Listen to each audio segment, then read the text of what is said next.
So I'm supposed to tell a story. And I was thinking, okay, should it be really funny? Like, what? And I was like, maybe it should be gay? Should it be a gay story? Okay, no. Should it be a straight story? Maybe it should be a queer story? Okay, I got it even better. So I decided to tell the story, and I'm gonna let the story tell itself. You will understand as the story goes along. So I am bold, as you see from my outfit. I am very brash. Don't let the femi fool you. I'm brash as they come. So when I hear that one of my friends is having a poker night, I called and said, hey, I'm coming over. There was no invitation, it just told him I was coming. He goes, okay, what time? I was like, oh, I'll be there around 7. Okay. Finally get there. Doo-doo-doo. The door opens. After I get upstairs, it's cold. And this thing, this beautiful, redheaded, voluptuous, femme-looking girl opens the door. Hi! Hi. It was that moment that, like, how you doing? But I didn't say it. I didn't say it. But it was that moment in my head, right? Hi. I'm gonna be your server tonight. Okay. He comes barely on the side. Oh yeah, this is Foxie. Nice to meet you. I gotta take a shower. Boom, all my clothes come off. Because that's how I should meet everyone, actually. So I'm naked, standing in front of her. I'm like, I'm headed to the shower. Okay, do you want me to do something with your coat? Oh, yeah, just hang it up. I'm in the shower, like, damn, she's cute. Damn, she's cute. Damn, she's really cute. You gotta wash your knees. You have to wash your Damn, she's cute. You know, like you start washing things that you didn't necessarily need to wash because suddenly everything just seems dirtier now that you've seen this red-headed loveliness in front of you that you just can't keep your eyes off of, but you're in the shower. I come out of the shower, put on my divalicious outfit. It was probably something very similar to this, very loud, bold, and brash as I am. And people start arriving. I see her just bouncing from one person to another, boobs just out, looking gorgeous. Do you need a drink? Can I take your coat?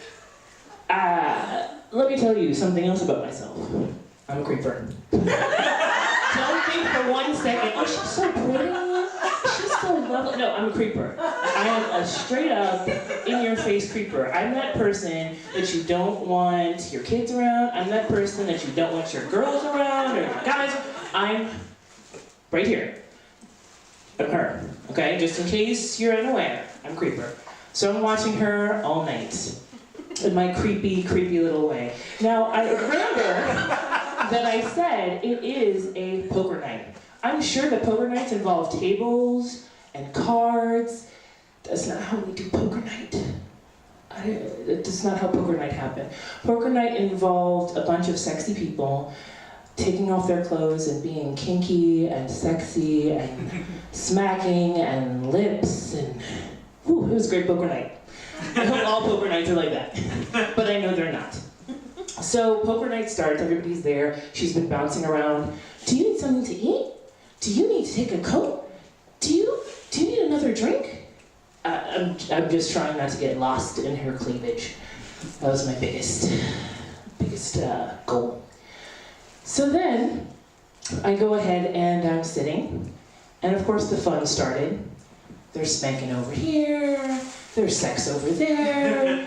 You know, it's one of the party that I always go to, so I'm kind of used to it. I know these people. She was new, but everybody else I knew. And she ended up in the middle of a scene, and my friend, bless his heart, kind of got a little overwhelmed. Suddenly he realizes he's tied up one girl way over here and the other girl way the fuck over here. How you spank from this point, and you are only this big. Your arms can't reach, sir. Sir, your arms cannot reach like that. I'm watching it all unfold in my creepy way. Hey, Foxy. Yeah, what can I do for you?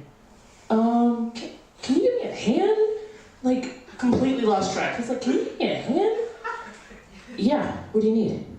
can you just take care of this one? Of course he points to her because she's new. He brought someone already, so she's over here tied up. I guess so. If I must, you know. You know, it's a hard life being me sometimes. I get really close to her face because she is on an ottoman with her face pointed this way, face to the ottoman. Ass is in the air, naked. And her arms are draped over the side, tied together, so she can't move. I get way too close to her face. Like, creeper, just. So I'm gonna spank you now. Okay. So, is there anywhere that's hurting or in pain? Because consent is always sexy, I don't care who you are. Is there anywhere that's in pain or that I should be aware of? Okay, is there anywhere I shouldn't touch? My heart was like pounding, like please don't say anything that I want to touch, because my hands are ready to work. Like they're ready for this. No, I'm good. I'm good to go. Let me tell you. Good to go. Like, she's very, very lucky. I don't have my strap on, that's all I can do. So I start spanking, and all of a sudden I look over and there's this gorgeous, on top of this, there was a tattoo, I think it's of a cello, you know, like the cello openings on her back, like right here, right here, guys, right there. It was gorgeous. I was just like, okay, this is happening, let's do this. So I'm spanking away, and realize, shit, I'm hungry. Don't you think that? I'm hungry. So there's a plate of food not too far away. And I just kind of ran my hand go along her back, into her hair, grabbed a piece of chicken with this one. I had a piece of stupid chicken. It was a tenderloin. Come on, it was deep fried and I wanted some chicken. Grabbed a piece of chicken, and I took a bite, and realized, shit, I need my other hand. So what do you do? Well, the ass is in the air already. Right on her back, I set the chicken. So she literally was my table for a while. And it was great. It was gorgeous. Because there's nothing like ass in the air with a piece of chicken, like right. It wasn't in the cuff of the booty. It was like down here, like away from the ass. It wasn't that big a deal, but it was delicious, nonetheless. So that was definitely super magical because that was my first time meeting her, my first time spanking her. We dated, it was me and her boyfriend for years after that. I spanked him and they just fell in love, and it was great. But that's a whole other story. We're here for one story tonight, one story. But I feel like that was so magical. She still, to this day, tells people that I was the first person to ever use her as a table during a spanking.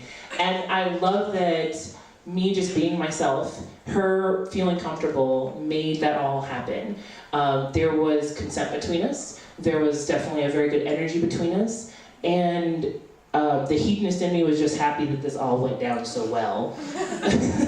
So it was great. It was one of those times that I feel like there was a bunch of magic in the air, not just from the sex, not just from the spanking, not just from the kink of it all, but just two people connecting. And I always think that's beautiful. So that's my story, guys. Okay.